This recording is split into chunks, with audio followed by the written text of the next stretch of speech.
During this series, and as we conclude the series today, um, during my life the series has been something that I believe is a testimony of where I believe God wants all of us to get to. When I was 14, I gave my life to Jesus, and I was raised in traditional church, and like most of us, and was in my 20s already, and like a youth elder. But in my years, as I worked and as I journeyed, I always felt there's more. It's like you experience in a ceiling. And in my late 30s, I got to a point traveling the world, setting up distribution centers and systems. And for a lot of people, it's like, oh, especially if you're young, wow, you traveled the world. But I can tell you one thing about traveling the world is that you get lonely. Before you know it, you sit in a hotel or you sit in a place and you are absolutely alone. And I got to a place where, although my kids were young, I felt very, very much at the end of my rope. And maybe it's in your life the same, that you've been journeying and somehow this just can't be it. You're going to have kids and you're going to get married, and maybe it sounds quite depressing, but you know, there's only two things that's certain in your life, and that is the day you were born, uncertain in your life, which you have no control over, and that's the day you were born and the day when you're going to leave this earth. The question is really what happens in between, and I got to a place where that in between didn't make sense. And you might think, yeah, but you know, you had kids and they were young. I had enough. I felt lonely. My wife was going on. She was like a single mom. And I said, Lord, this is it. And something changed for me in my life in one moment when I was at that. And you know, one of the greatest prayers of a leader or of a person is when you get to that place and you just say, Lord, help me. Because you don't have answers. But what I experienced, because part of it was this experience that there's a ceiling, there's just a limit in my life. And I just felt this can't be it. And I was so, you know, it's such a thing that, because we all battle with this. And that's why this series for me personally is so personal. Because you see, I grew up in a teaching where I knew about the Holy Spirit. But I was never taught or understood that I needed to allow the Holy Spirit to transform me into the image of Christ. And maybe that's part of you. You know about the Holy Spirit, but to what extent has He been able to transform you into life itself? And as I shared with you, you know, for a lot of us, life is this that we're experiencing, this realm, our physical nature, the things of this world. But the reality of it is that there's more to life. But there's not more to this life. There's more to life, because when we understand Christ to be life. And part of this is to learn how the Holy Spirit's purpose is to form Christ in us. And so that the nature of Christ can live through us. And Paul writes this when he went through this transformation. And he says, since we live by the Spirit, let us also walk by the Spirit. And we read this. And I truly tried with this series to shift what happened in my life and to share this revelation that I believe is the essence of life. And hopefully as I bring two topics together, so we're going to be a little bit longer, because it was going to be a little bit next week as well, but we're concluding today with these two principles. And these are most probably the two fundamental principles that I hope will shift in your own life. So we looked at the first week, and we looked at living with God and challenging this paradigm that God is far away or God is ruling over us, to the fundamental truth that He has, through His Son, is living in us and inviting us into relationship with Him to manifest this true life that is in Him. And part of the greatest challenge for us is not to get more of God and want more of God, but maybe to surrender more of us so that the Holy Spirit can guide us and help us as the one sent by Jesus, as we celebrate today the day that the Holy Spirit was poured out. In church terms, we talk about Pentecostal Sunday. And the question for us today is, how has the Holy Spirit transformed me? And today, last week we looked at how the purpose, the fundamental purpose, is not what we tend to think about, power and manifestations and healings, but the fundamental identity and purpose of the Holy Spirit is to form life in you. Listen to my words. To form life in you, for Christ is life. To form the Christ-like nature, form Christ in you. But the challenge with that is, how do I know if that is actually happening in my life? And this is where I believe you will today grasp something that could be so practical, but so wow. Because it's one of the fundamental reasons why we're doing and why I believe Holy Spirit awakened me to this life in Him, free from religion, and why we started this movement to activate people to live the life that was destined for each one of us. And today, these two topics, loving like Christ, loving like Christ, and mission living, sent life, outpouring, something that we always talk about, is to put some more substance to it. The theme evicted comes from the principle when the self, this physical, moves out of the way. You see, the greatest thing is not more of for you and to study harder and do more things, because that brings us back into this principle that it's dependent on me.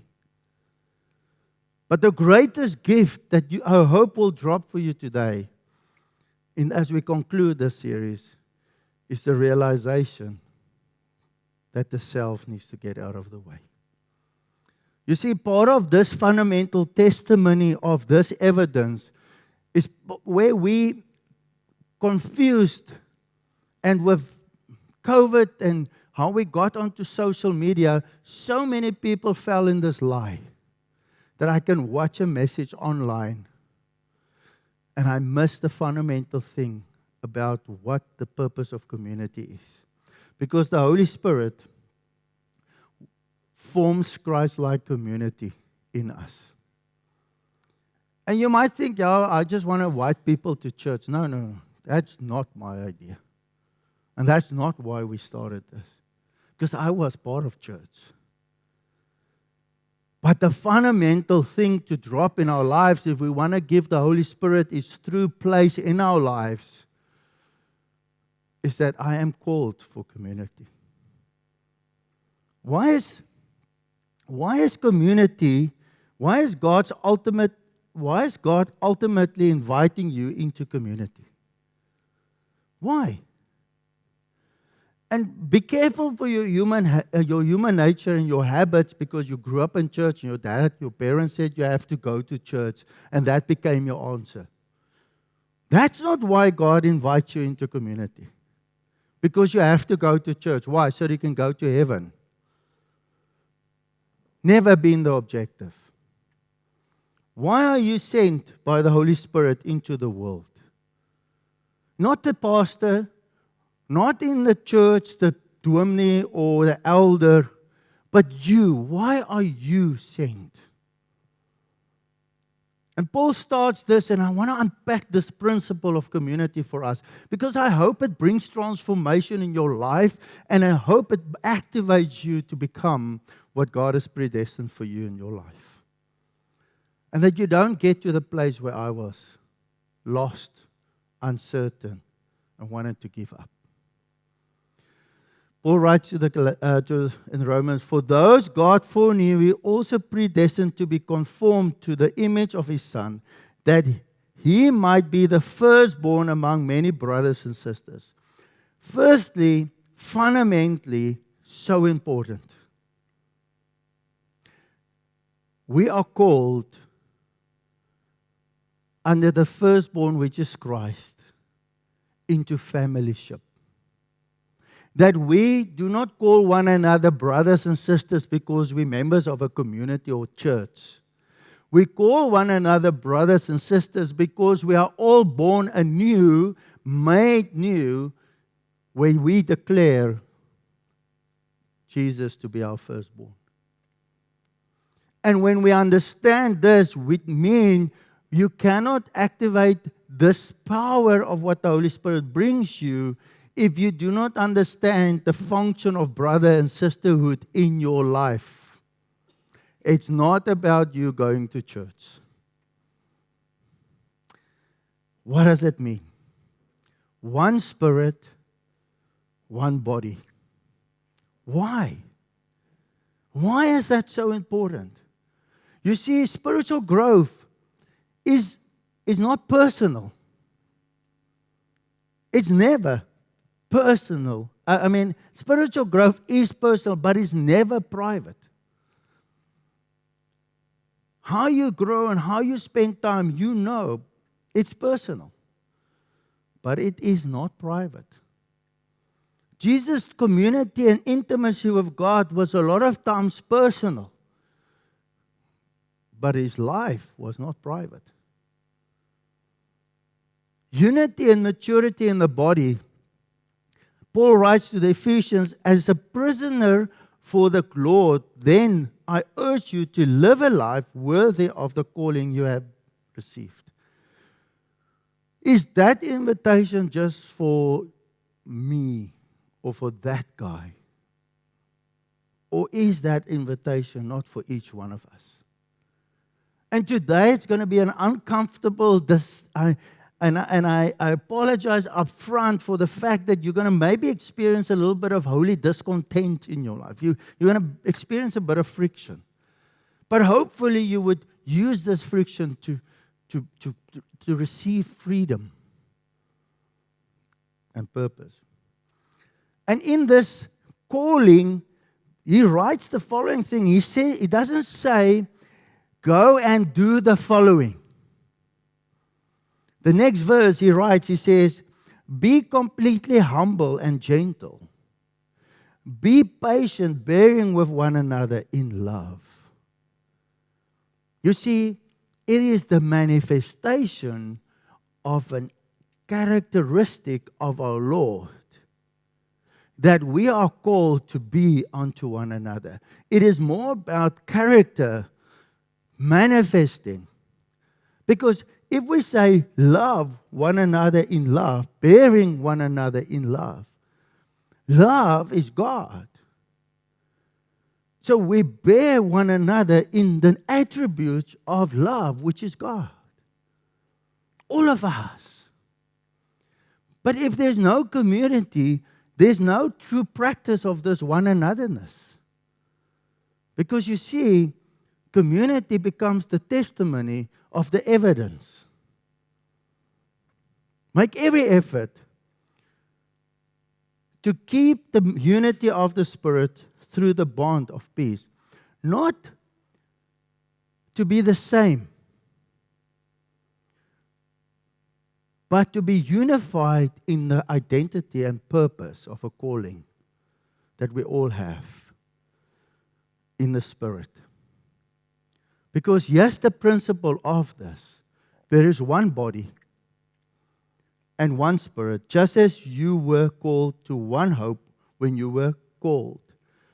And then one Lord, one faith, one baptism, one God, and Father of all, who is over all and through all and in all. What does it mean? It means that I'm one of a twin. But if my brother is not walking in salvation, meaning he has not made Jesus his Lord and Savior, then you sitting here are more my brothers and sisters, because we are born into this life. Which means unity is a work of the Spirit, of one body, one Spirit, and one Lord. Now here is the evidence of the testimony of community. And why community? And for you to be part of community and to embrace in this fellowship of one Father, one Lord, one Spirit, is to push why this is so important in your life.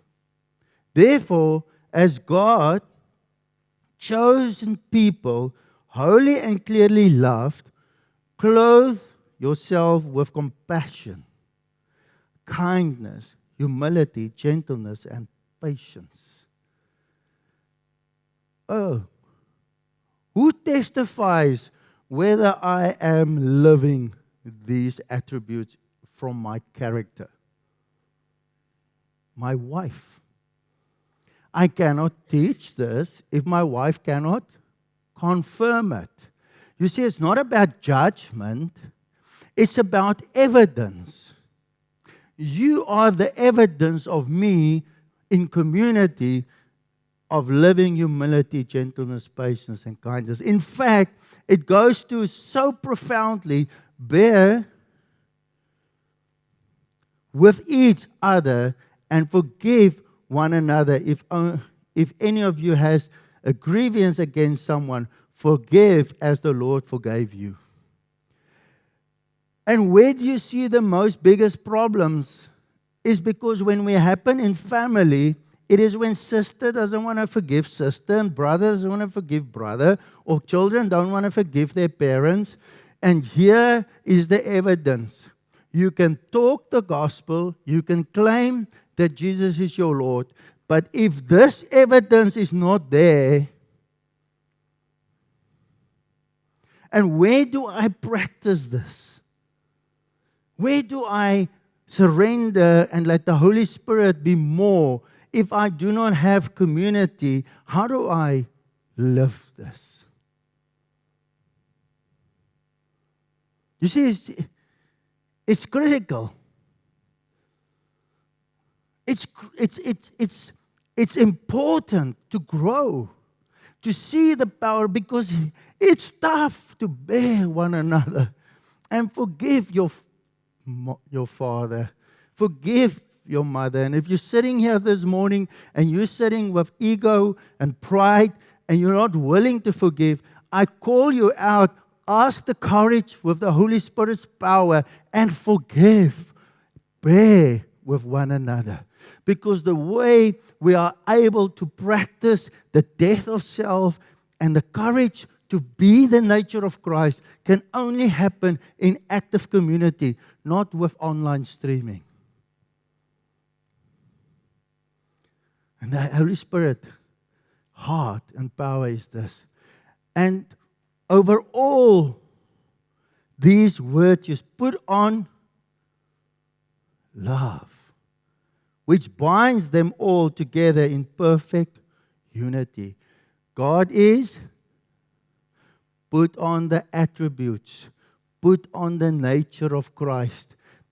become more. Let the Holy Spirit renew you, transform you in the nature of Christ, so that you can love one another. You see, it's not about going to church. It's not about attending church on a Sunday. It's about walking in community with the differences that we might have by bearing one another, walking with one another, so that love can be manifested. Because the principle is not to be different, because we are different. The principle is that we can't differ on opinions on things. The principle is that we will walk with perfect focus in unity for Christ's likeness to manifest in us. Christ-like relationships define compassion, patience, forgiveness, and love. You see, it's not about you going into the world and go and spread the gospel, and you are not it. It's like I'm standing here and preaching to you about this, and I'm not preaching from a testimony of the evidence. And there's no power, because I can give you anything you want to know from a theology point of view. But the power is what we're seeking. A new command I give you. A new command I give you. Love one another. Be Christ to one another. Be God's nature to one another. As He, God, loves us. So Jesus has loved us with this nature. So you must love one another. Let the principle of love and the nature of God through the power of the Holy Spirit transform you. That is more about being than being correct and being theologically correct, and you break up relationship and you break up this unity. It's not about being right. It's about becoming. It's about manifesting through the power of the Holy Spirit. By this everyone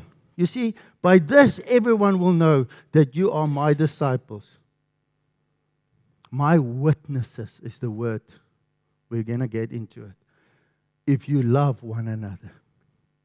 It's not about theologically correcting one another. It's about loving one another. It's about manifesting the nature, the attributes of our Lord Jesus Christ unto one another. Stop preaching the gospel. Let's become it unto one another. Love is our witness. You see, God is our witness. You are my witness. One another is my witness. And I am your witness. And without community, we can't walk in witness. Because there's no truth if I talk about something, but I'm not the evidence of it. The world sees Christ through us. Choosing community over comfort is a critical thing where you need to pray for the Holy Spirit to move you past your comfort. Forgiveness over offense. Unity over preference. Oh, but I prefer this. I prefer the music louder, and I prefer more bass, or whatever your reason might be. You see, Spirit-led relationships is driven through people speaking life onto one another. Life is Christ. Speaking life, being life on one another, seeking peace, walk in humility. You see, spirit-led relationships, you cannot apply and practice these virtues outside community. Without an outward focused purpose, that is why you are invited. That's why we started this small little movement, because it is our heart that we become the nature of Christ onto one another and be activated by the faith, by the Holy Spirit, to be transformed into the nature of Christ, so that we can see the revival for which we are praying for our country. We cannot keep on gathering like we've been gathering the last 50 years, but our country is broken. And you will keep on praying like me in my early days, and you will constantly experience a ceiling in your faith, because your faith will not move beyond yourself if this does not become a reality. I have to be the witness for you. I have to be the one that journey in fellowship and brotherhood with you and you with me, so that we can practice and truthfully manifest. That's why I can't speak about these things if I don't know my wife is declaring amen. Because if I talk about these things and she can't confirm it, I am a hypocrite.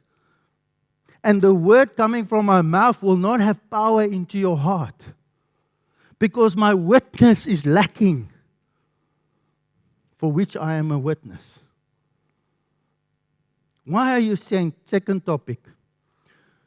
So if we're in community, then why are you sent by the Holy Spirit into the world? And maybe we want to start this question with the second part with this question. What if your everyday life is your mission field? What if your mission field starts with you partnering with your local faith community or calling by transforming and activating people of faith to love the way Jesus is loved? What if we move beyond Sunday gatherings and we become the evidence of the attributes of our King?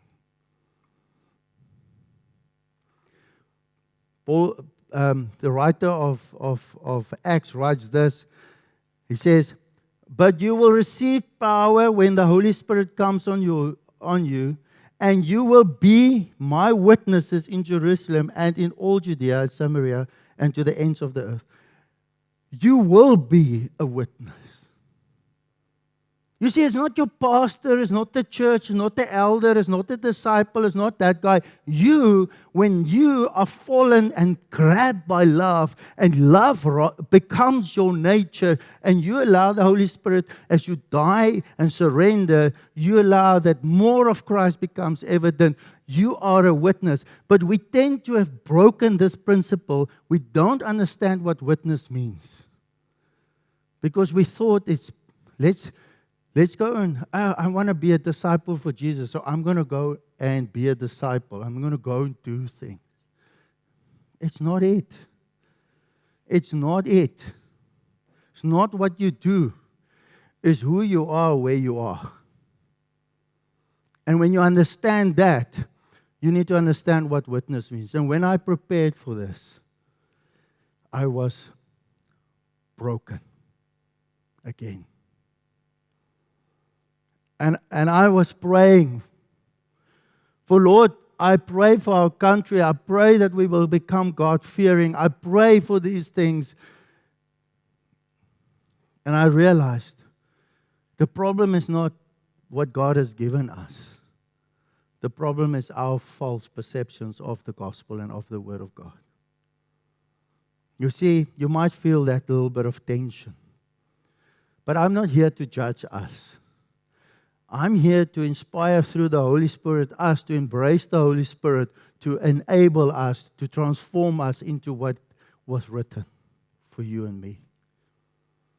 You see, the Holy Spirit wasn't given to us to manifest in churches and people falling over. And He does those things. But if you do not understand the fundamental purpose of the Holy Spirit to transform you into the nature of Christ, then the second fundamental thing of the Holy Spirit is to empower, to give you power of witness. To have the power to be a witness. And the true meaning of the word witness comes from the Greek koine Greek verse word that we tend to think it's a deed or it's an act. It is the manifestation of a people of the way. That's why we chose Waypoint, that we will be a people of the way.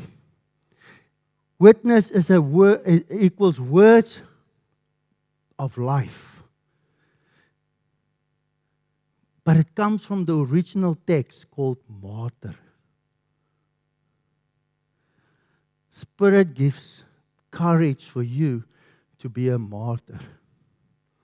And I thought, wow, are we in South Africa not so self-centered that we moan about our lives and our depth of ourselves and our social media that consume our time and our phones that consume our time and the series and binging that consume our time and the games that consume our time, and this is our biggest fight.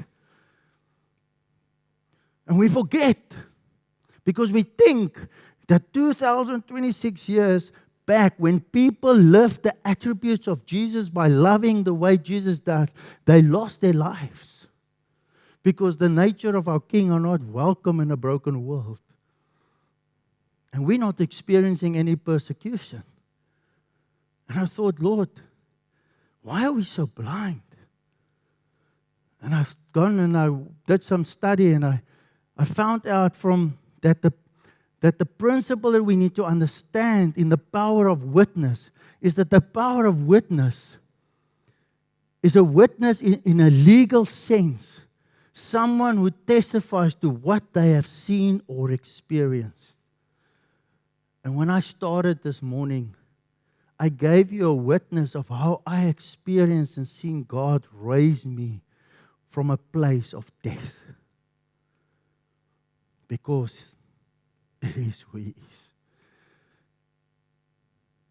One who gives evidence or testimony, someone that testifies, that becomes the evidence of what he has truly seen and experienced. Someone who confirms truth by personal knowledge. You see, it is not about quoting Bible verses.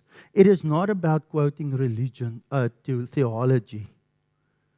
It is about witnessing.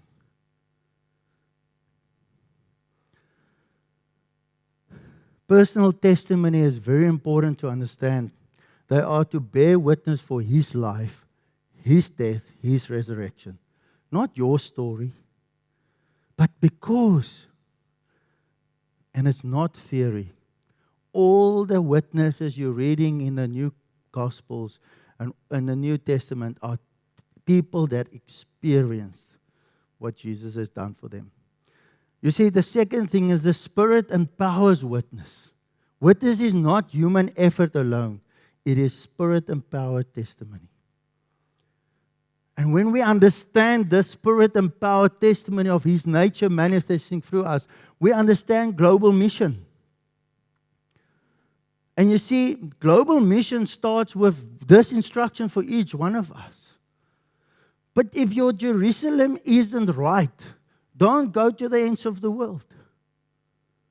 Because you see, the evidence of the testimony for me to be a witness is if I am in my marriage, my wife or my spouse or my husband, or if I'm dating, that the other party is testifying that I am seeing Jesus.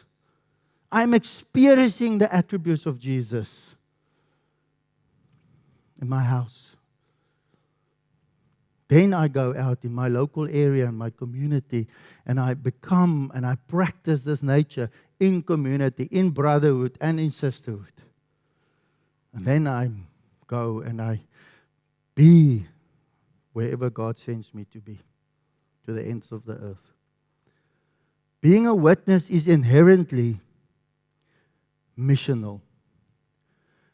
Being a witness, a martyr, is the manifestation of the nature of Christ's attributes on those around you, which means it is living water that flows from you. It is this outflowing of love, and love cannot be contained. And when we grasp love, we pass the Holy Spirit's power to manifest the truth of that nature so that we can love.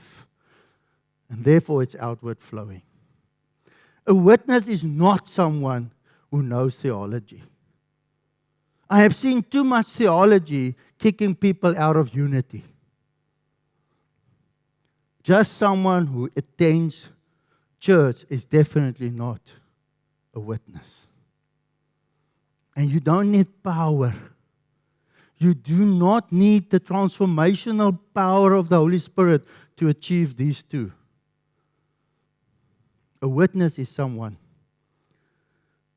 whose life becomes evidence that Jesus is alive and living.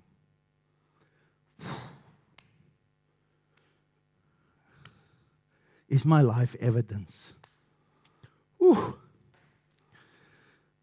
Yeah, this meant, are we ready to be persecuted and die, as was the case of the earlier followers and for followers now in other parts of the world? When I read this, and if you want first-hand evidence of this, when I worked in China and I worked in the East, I saw this. But don't speak to bugs. But what I want you to understand something is when I was reading this, I was confronted with the following image.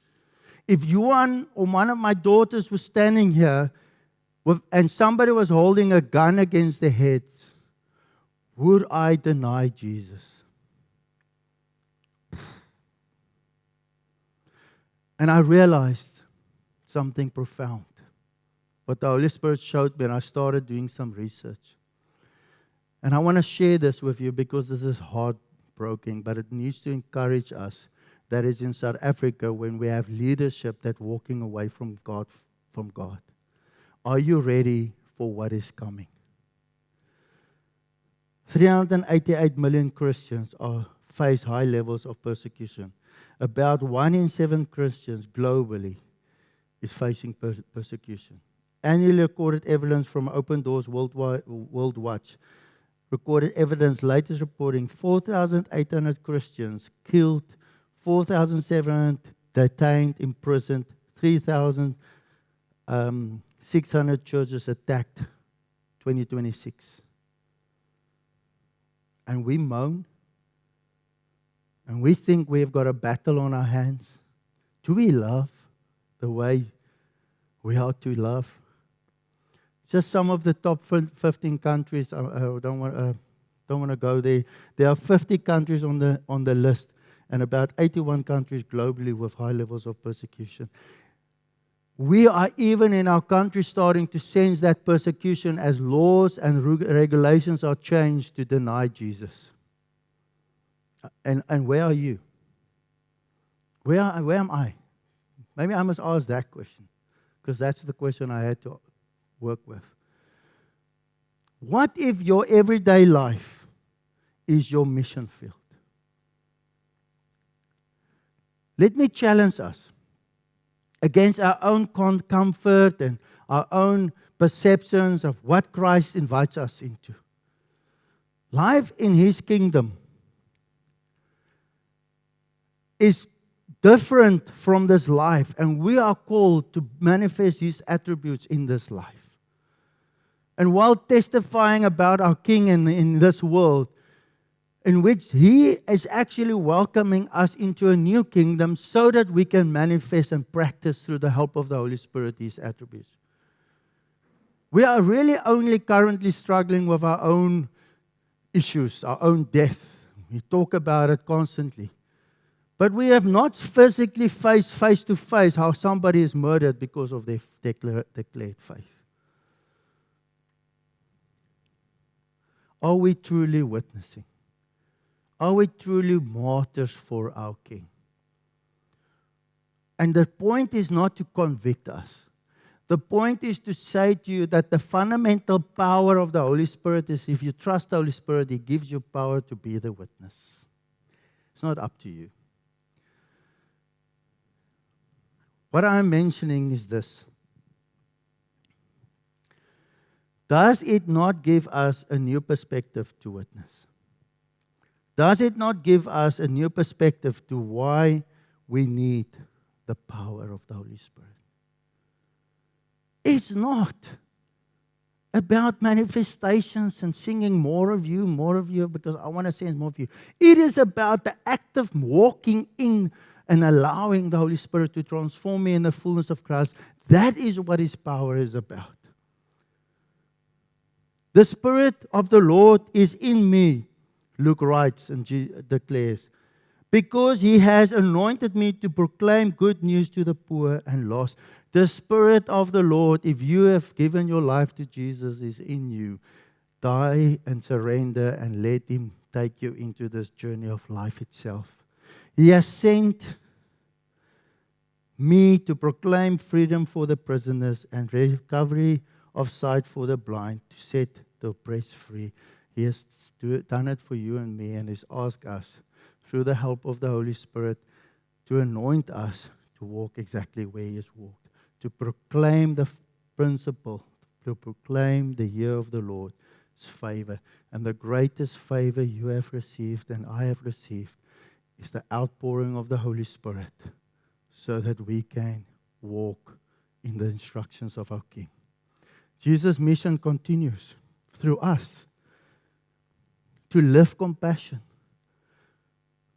to apply justice, to pray for healing, and to be the hope, for we have the hope in us. Ordinary people like you and me, extraordinary power because of the Holy Spirit that's in us. The Spirit uses us only if we are available to Him. And He calls us to obedience, because obedience releases the power, not more of what you think you have to religiously acquire. It is simple. Living a saint everyday life, at home, at work, in community, is the essence of, if you want to experience the Holy Spirit, it's about dying to self and saying to Him, here I am. Living a saint every day is key. And if we don't live that, we don't need the power of the Holy Spirit. Because to love and forgive and be compassionate and be patient are supernatural power. Responding to the Spirit is very important. Just listen. Obey quickly. And love intentionally. Community is the testing ground of spiritual maturity. You see people fall away when the things in community isn't the way they want it. But even in my family, everything isn't the way I want it. The principle is, am I spiritually mature to navigate and love and bring patience and forgive, even if others don't respond? So you see, community is about spiritual maturity. Is never proven in isolation. You cannot sit at home. It is revealed in relationships. You can think you're the most spiritual mature, but the evidence of the characteristics of Jesus is not evident. You are fooling yourself. And then in Acts 1:8, we read, promise is given for us to be witnesses. The power of the Holy Spirit is for you to be a witness. It isn't for you to experience more of God. God's experience was manifested through Christ, so that when love motivates you, the Spirit transforms you. The Spirit empowers mission. It doesn't empower you to be more comfortable in your faith understanding of God. So I'm inspiring you this morning. You will get handouts of a prayer which we've shared in the many times before, the morning prayer. But as we conclude the prayer, and this is what you need to do. This is, if you want more power, you want to see more, this is the prayer. Holy Spirit, I acknowledge you today. Lead me. This is the prayer. Holy Spirit, I choose your way over my flesh and my will and my me. Holy Spirit, I surrender. Form Christ in me. And this last one, how can Christ be in you if you don't ask the Holy Spirit to use me so that His attributes manifest through me onto others? As we do the morning prayer, next one, you'll get this handout. I'm not going to read the whole thing. We're out of time. I wanted to. Because this prayer is so profound for me. It has to be relational. Go in the next, be encouraged. Go and read the Gospels. Go and read one chapter a day.